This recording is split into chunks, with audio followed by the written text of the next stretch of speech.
Há poucas semanas atrás, eu aqui no microfone falava um pouco sobre a abertura da saúde para o capital estrangeiro no Brasil.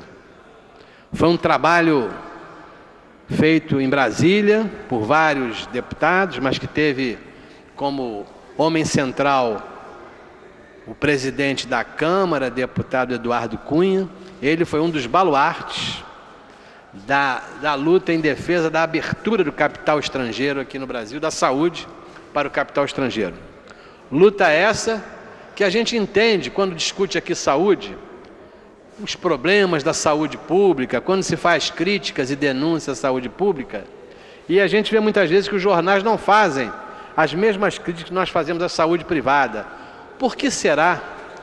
Por que será que tanto interesse vários deputados federais tiveram para abrir o capital da saúde, abrir a saúde para o capital estrangeiro?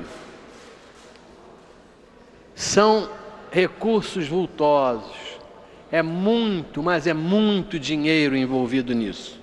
E, lamentavelmente, aquela sensação que se tinha de que a saúde é um bem público, não um bem de consumo, como diz a Constituição brasileira, a saúde é um direito de todos e um dever do Estado. Nós estamos vendo que isso tudo está indo por terra abaixo, está indo por água abaixo, está descendo a ladeira, porque com a abertura do capital estrangeiro, cada vez mais a iniciativa privada quer tomar conta da saúde pública e vem tomando conta da saúde pública, vem se penetrando pelas entranhas da saúde pública. Para os senhores terem uma noção do peso, por que Eduardo Cunha e outros deputados aprovaram a liberação da saúde, é pelo contingente de recursos que podem ser utilizados. Os senhores sabem que hoje, no Brasil, 25% da população brasileira tem ou recebe um plano de saúde da sua empresa, aqueles que não perderam a empresa e continuaram garantindo. E vocês vejam sempre que existem grandes redes de saúde, todos vocês conhecem, a Amil, a Golden Cross, a Rede D'Or, e vejam o problema. Vejam que coisa interessante, como é que as notícias se encontram por acaso, não por acaso.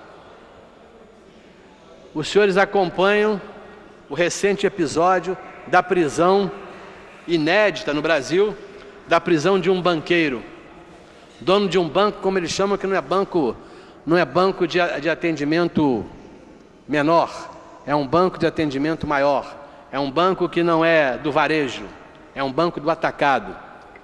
Eu me refiro à prisão do senhor André Esteves, presidente do banco BTG Pactual. Foi preso semana passada, por quê? Por ter atuado lá em Brasília, segundo informações do Supremo Tribunal e da Polícia Federal, ele teria atuado junto com o senador Delcídio do Amaral, tentando impedir o trabalho da Justiça na delação premiada do seu Severo, ex-diretor da Petrobras. Muito bem. Quem é o Banco Pactual e que importância tem o Banco Pactual? Tem várias importâncias, dependendo do que a gente acha de importante. Por exemplo, é lá num dos bancos comprados pelo Banco Pactual que estava a suposta conta do Romário.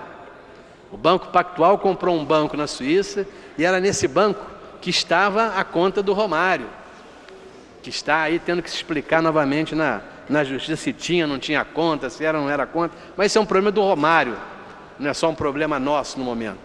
Mas quem são os donos do Banco Pactual, os sócios do Banco Pactual? Hoje, os sócios do Banco Pactual, com a prisão do senhor André Esteves, um grupo de sócios, 7 sócios, passaram a dominar e a exercer o controle do Banco Pactual, com a renúncia do senhor André Esteves, que tem que renunciar, senão o Banco Pactual, que já sofreu um ataque de quase 4 bilhões de reais nos últimos 2 dias, o banco irá à falência se ele não renunciasse imediatamente. Então, na direção do banco, está um economista conhecido do governo Fernando Henrique Cardoso, o senhor Pércio Árida, mas entre os 7 sócios do banco temos uma pessoa também conhecida, que é o irmão do prefeito Eduardo Paes, o senhor Guilherme Paes, que passa hoje a ser um dos 7 homens de ouro do Banco Pactual. Mas o que o Banco Pactual faz? E eu estava tentando trazer a associação entre a saúde privada e o interesse financeiro por ela. Eu vou dar um exemplo para os senhores só de algumas coisas ocorridas nos últimos anos em relação à saúde privada e aos bancos, e ao Banco Pactual, que nós estamos citando aqui no momento. Em 2010, senhor presidente, o Banco Pactual adquiriu 25% do controle acionário da Rede D'Or São Luís. Todos conhecem, o senhor de Jacarepaguá conhece bem o Hospital D'Or ali na Estrada de Três Rios, uma das últimas compras da Rede D'Or. A Rede D'Or hoje, Rede D'Or São Luís, tem no Brasil inteiro 11 hospitais. Hoje é uma empresa avaliada, esta rede, em mais de 20 bilhões de reais. E ela teve interesse em quê? Em comprar um pedaço de um hospital.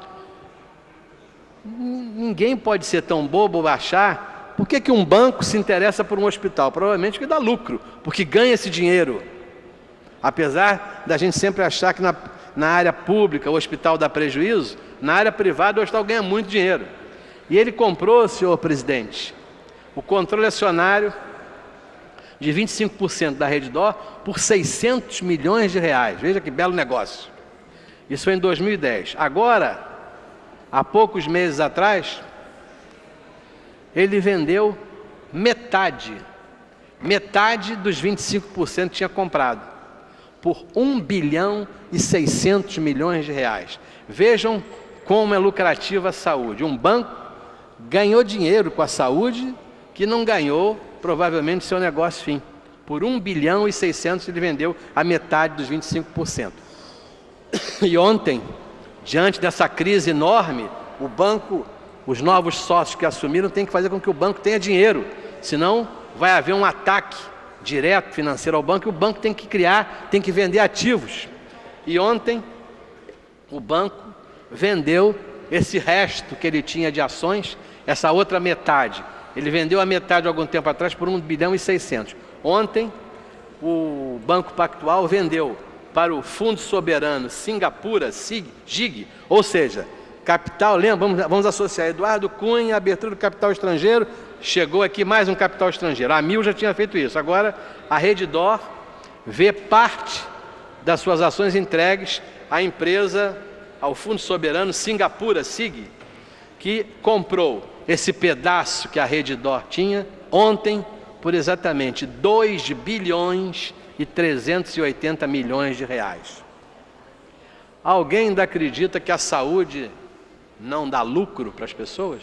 Alguém ainda acredita que os hospitais privados não têm um lucro enorme e que não têm dificuldade, como dizem, para poder pagar as dívidas que tem, por exemplo, com o Sistema Único de Saúde?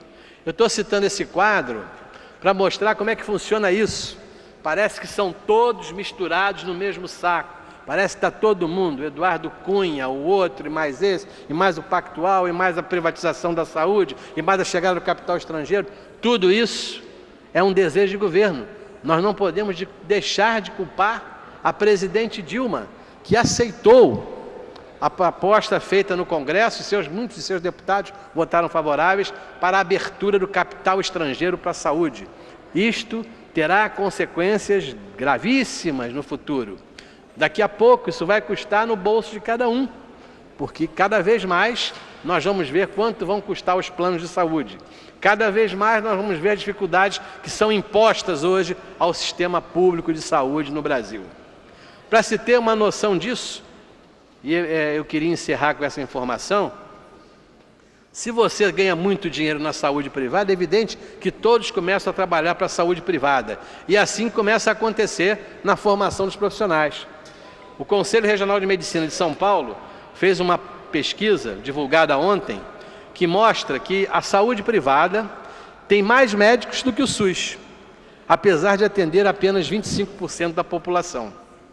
O Brasil hoje tem mais médicos atuando no setor privado do que no Sistema Único de Saúde, ainda que apenas 25% da população tenha plano de saúde e 75% se utilize do SUS. Segundo o estudo Demografia Médica do Brasil, 2015, divulgado nesta segunda-feira, 21% dos médicos atuam só no setor público, 27% dos médicos atuam só no setor privado e 51% desses profissionais atuam nas duas esferas. Ou seja, nós hoje estamos produzindo profissionais médicos para alimentar o mercado financeiro da saúde, para que eles sejam absorvidos por esse mercado financeiro. Por que eles optam pelo mercado financeiro? É só entender o que a Prefeitura do Rio de Janeiro anunciou ontem, a abertura de um concurso para médicos da Prefeitura com 944 vagas. A Prefeitura está oferecendo para 24 horas semanais, nesse concurso, R$ 2.100 de salário.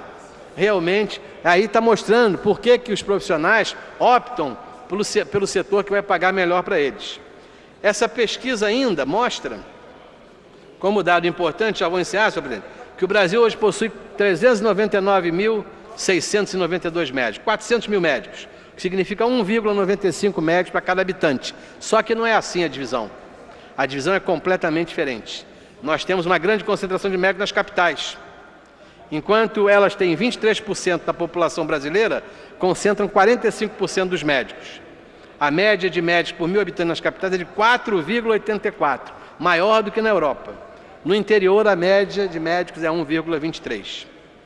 Então, senhores, eu só quis fazer um alerta aos nossos colegas a respeito da discussão que a gente tem tido sempre aqui sobre essa luta incessante entre a saúde pública e a privada. A saúde privada, nesses últimos anos no Brasil, teve um incremento. As pessoas acreditam e estão muito equivocadas que, tendo um plano de saúde, estão com seu problema resolvido. Não é verdade. Se o serviço público tem enorme dificuldade, o serviço privado está tão ruim quanto o serviço público. Você hoje, para conseguir uma consulta de um plano de saúde num médico, você demora meses. Por quê? Porque os médicos não concordam em receber R$ 35, R$ 40 por consulta, que é quanto paga. Plano de saúde, as empresas internacionais vão investir aqui, não é para pagar o médico ou o enfermeiro, é para ganhar dinheiro. No momento que a saúde passa a ser um bem de consumo, aí salve-se quem puder. Não adianta reclamar que o plano de saúde está caro. Foi aberto capital estrangeiro para cá, aqui vai entrar dinheiro e aqui o Fundo Singapura não vai deixar de botar dinheiro no lugar para botar aqui para perder. Ele está botando aqui para tirar dinheiro, para ganhar dinheiro. E para ganhar dinheiro tem que cobrar. E aí não adianta reclamar que o plano de saúde aumentou 60%, 30%, que você que depois fez 59 anos, o seu plano de saúde dobra de preço. Nós temos que optar no país pelo que a gente quer. Nós temos que brigar, como vocês estão brigando, pelo que vocês acham que é justo para cada um. Nós queremos no Brasil que tipo de saúde? Não dá mais para enrolar. As pessoas acham que tem um plano de saúde, estão chegando à conclusão que aquilo não resolve o problema. Você só conhece seu plano de saúde quando você usa. Você vai descobrir, por exemplo, que hoje, se você tem um plano de saúde X interno num hospital, esse hospital é muito caro para aquele plano. Você vai ser imediatamente removido para um hospital ou no subúrbio do Rio ou na Baixada Fluminense. Só ficará no hospital do centro da Zona Sul se o seu plano é top de linha. Essa é a saúde privada. Então nós temos que optar no Brasil. Nós queremos uma saúde pública de qualidade, nós queremos que a saúde seja um bem público ou queremos que a saúde seja um bem de consumo. Pelo que vem acontecendo agora, pelo que quis a Câmara Federal, liderada pelo deputado Eduardo Cunha, pelo que quis a presidente Dilma assinando isso, a intenção do Brasil é que a saúde seja um produto de consumo. E nós, ao invés de reclamarmos com as áreas da saúde, vamos ter que reclamar com o PROCON. E temos que entender muito para defender. Cada um tem que defender os seus interesses. Por isso é que eu parabenizo vocês por estarem aqui defendendo os seus interesses. Não desistem, lutam. Quem sabe a vitória custa, mas ela chega. Parabéns a vocês e lamento profundamente por trazer esse tipo de notícia. A saúde no Brasil parece que caminha para ser um bem de consumo. E aí salve-se quem puder. Muito obrigado.